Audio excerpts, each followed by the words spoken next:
นี่ครับกับทีมงานเขียนหน่อยรับหนักชี้ครับปลาวิถีชีวิตอีสานนะครับหลังจากเกี่ยวเข่าเกี่ยวหน้าแล้วนะครับผมเขาไม่ปลามันมื่อนี้ก็มาจับปลาทีมงานปลาแดงกับพ่อใหญ่กำนันลุงสมบัตินะครับเอาครับมื่อนี้น้องบักใหญ่ครับปลาไหลเพิ่นเบิ้งโอ้ถุงปลาเอาเสร็จละตั้งหลังเดี๋ยวโอ้นี่ครับได้แล้วครับเส้นปลาไหลบักใหญ่เลยโอ้กำลังจับอยู่ข้างในกับนี้ครับเอาทุกอย่างนี่หุบกุ้งวิถีชีวิตอีสานนะครับนี่คือถุงปลานะครับ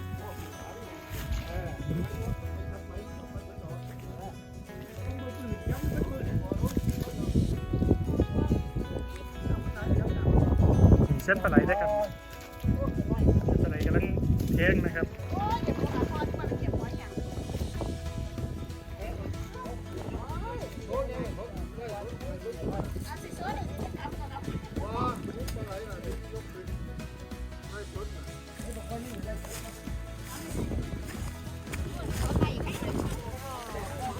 ขุ่นง่ายครับโอ้อ้าวขึ้นแล้วครับง่ายครับน้ำบกวะโอ้นะครับใส่ทีมงานขังเครื่องนี่เฮ็ดดังนี่อันนี้เก็บกุ้งนะครับดูยุคขังเครื่องนะครับเก็บกุ้งสดกุ้งเต้นนะครับ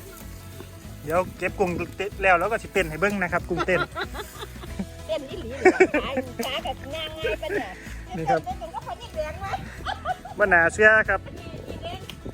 กุ้งหมดไงนะครับยังมีหนองน้ำมันนี่ปลากับมะขอนอยู่นี่นะครับผมอ้าวนี่ปลาขึ้นมาแล้วเห็ดตรงเอาไว้สีปลาจังก็ตายนะครับผมติดเครื่องไม่แล้วครับแล้วน้ำออกอีกก้อน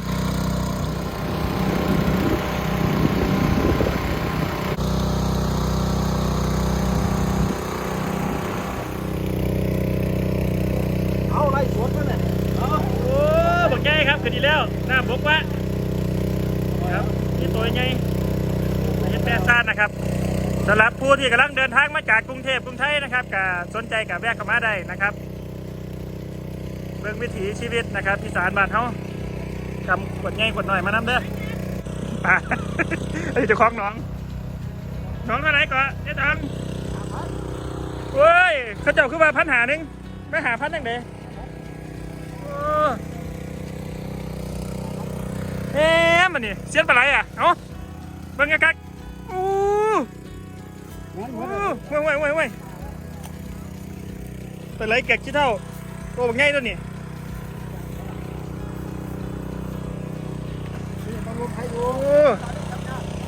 เส้นปลาไหลอ่ะพูดอะไรมันเป็นอนาคอนดาไปเต้นน้ำลงไปว้ายไม่เอาหรออะไรพันไหนวะ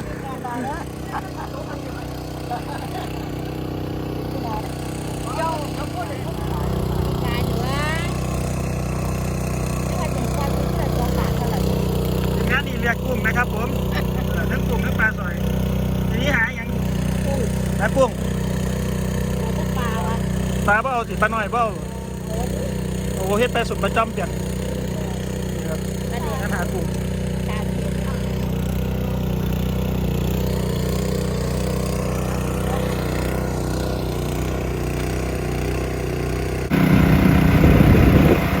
ผลงานครับประมาณนั้นเหมือนทางด้านกับนี้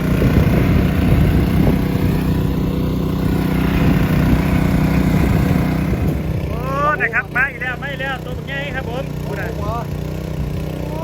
น้ำผมว่าจะโคตรเลยอ้วนดีกว่าหมาแล้วไปดอกไปจับปลาเพิ่นมาเกี่ยววัดไป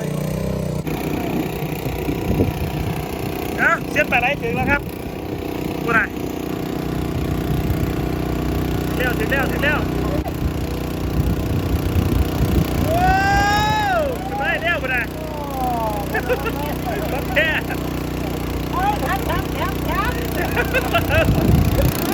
เดินมานัก เติมพลังนะ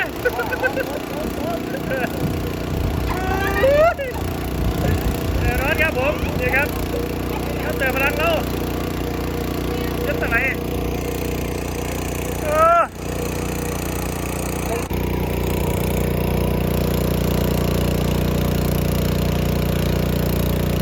โอ้ยโอ้เอา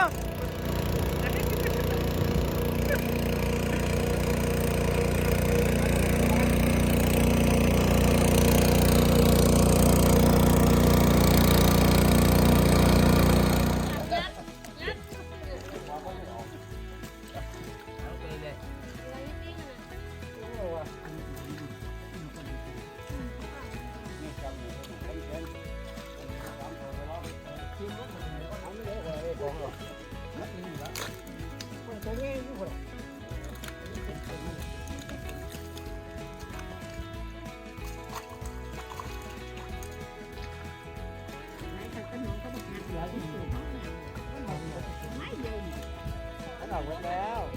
ออกไปกับขึ้นมาเด้อบักหลาเลยก็คงจับอยู่จับขึ้นกินมันเหรอ ตอนนี้มันมาขอด โอ้คนใหญ่ครับเมนูมือนี้นะครับปลาไหล ตัวไหนเท่าไหร่พ่อ ปลาไหลคืออนาคอนดานะครับโอ้นี่บ่ถ้าเด็กถ้าได้หอดเครื่องร้องน้องบอกใช่ไหม ว้าว อ้วนนะเดี๋ยวขี่เดี๋ยวเดี๋ยว แกนี่วันนี้แกนี่แกนี่คือตลาดนี่ ถ้ามูเก้าท่านไปน่ะมือโตหัวได้ไปร้อนโตนี่ ทีมงานปลาลงไปบ่ได้เป็นแผนกคว้าครับอู้สมขาดไปแล้ว ไปงานหรอตอนนี้ ง่ายเดียวขายมื้อนึงเลยเหรอมื้อนึงอ่ะเพิ่นไปเสียวรถ สำหรับมื้อนี้นะครับแถมน้อยทีมงานแขกน้อยรถน้ำ ตาย ซี นี่ กับ ตัวง่ายเดียวเลย จบการรายงานนะครับเพียงเท่านี้ต่อไปสุภาพไปเบื้องน้องใดนะครับเดี๋ยวค่อยติดตามกันต่อไปครับผม มื้อนึงบ่ต่อเลยจ่ายเงินสูบเลย